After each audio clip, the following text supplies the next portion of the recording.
Hey everyone, and welcome to this explainer. I am so excited you're hanging out with me today because we are going to look at something that completely flips the script on how we think about school. You know that feeling when you're just sitting there in a classroom, staring at this giant, never-ending list of foreign words, and you're just thinking, man, this is so boring? Well, what if I told you that learning a new language, like, I don't know, Spanish, French, Japanese, isn't actually about doing boring schoolwork at all? It's true. According to science, learning a language is actually a physical sport. Yep, you heard me right. It's literally a workout for your brain and your body. So today, we're going to dive into some absolutely amazing science that shows us the real secret to becoming a language champion. Let's get into it.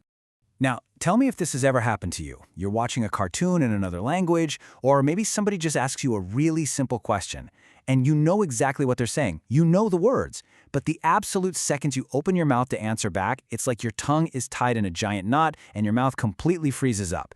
Ugh, it is super frustrating, isn't it? Well, listen, don't worry. You are definitely not alone, and you're not doing anything wrong. As we're about to see, neuroscience, which by the way is just a super fancy word for the study of the brain, actually holds the secret to unlocking your voice. Section 1. Language is a sport. So, scientists actually have this big fancy name for the study of how we learn languages. They call it second language acquisition. But what their studies actually prove is that we aren't just memorizing boring rules from a dusty old textbook. We are actually building real muscle memory. It's exactly like what you do when you learn how to ride a bike, dribble a basketball, or do a cartwheel. It's not a test, guys, it's a workout. Think about it. When you learn to speak a new language, you are physically rewiring your brain.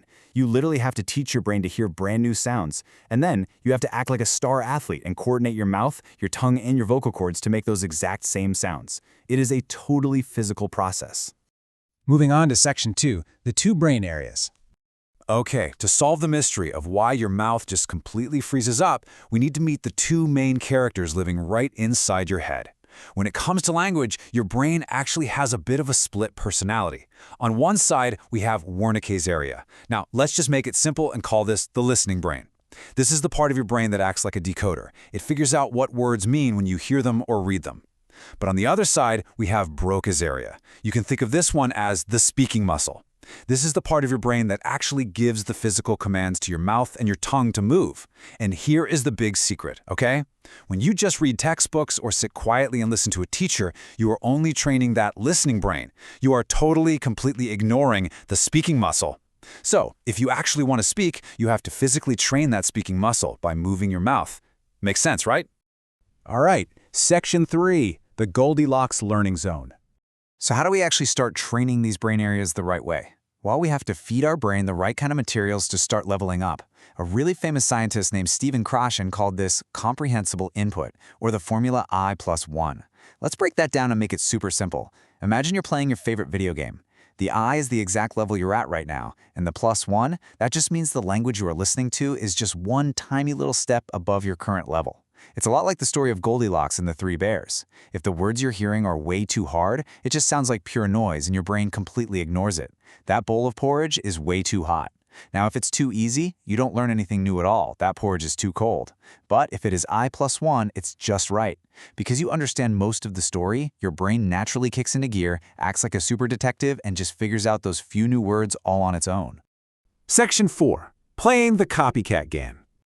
All right, now that we know how to feed our listening brain, let's figure out how to train our speaking muscle. When you learn a new language, you usually run into this sneaky little problem called accent mapping. See, your brain is actually kind of lazy sometimes.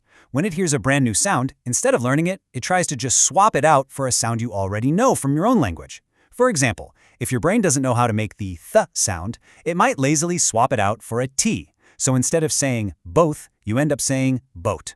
Silly, right? To beat this lazy brain habit, we use a really cool science trick called shadowing. Here's how it works. Step 1, listen to a super short clip of someone speaking the language. I'm talking just 10 or 15 seconds. Step 2, repeat what they say immediately, like almost talking right over them. And step 3, mimic absolutely everything. Seriously, be the ultimate copycat. Don't just say the words. Copy their rhythm, copy how high or low their voice goes, and copy their exact mouth movements.